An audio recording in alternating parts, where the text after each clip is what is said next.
Og en dag skal jeg møde alle de mennesker, jeg har mødt. Start til slut. Jordmoren, sygeplejersken, min mor, min far, mine brødre, min mormor, min gudmor, præsten, pædagogerne med de velmenende ord og de velmente vitaminpiller.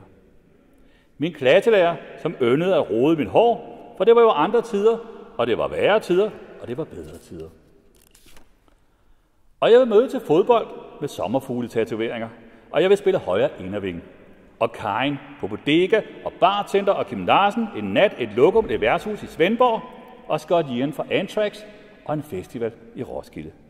For ikke at tale om Erik, som har fået en bøde for at knuse ruder en lokal krystalnat i København. Det skal man heller ikke.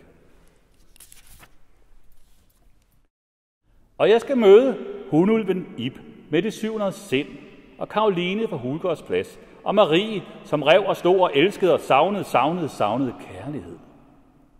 Og de navnløse, og Morten B. fra Højskolen fra Esbjerg, som brændte ud til lyden af Heroes. Og Blomsten og Janet og Kenneth og 1650, og min første kæreste og min sidste kæreste, og dem indimellem. Tja. Og på det sidste vil jeg møde lægen, som reflekterer, filosoferer, diagnostiserer, og jeg vil møde dagvagten, indimellemmagten, nattevagten og sygeplejersken, vågekonen. Og en dag skal jeg møde den sidste stemme, jeg nogensinde kommer til at høre. Jeg tror ikke, der går ret lang tid nu. Og mine sønner vil være der, og mine sønner vil forlade mig, og tak for det, og tak for liv, og tak for nu, og I skal vide, at jeg savner jer, og jeg slår jer ihjel, hvis ikke I også savner mig. For nogen starter rejsen på Hovedbanegården, for andre slutter den på Vestre Kirkegård.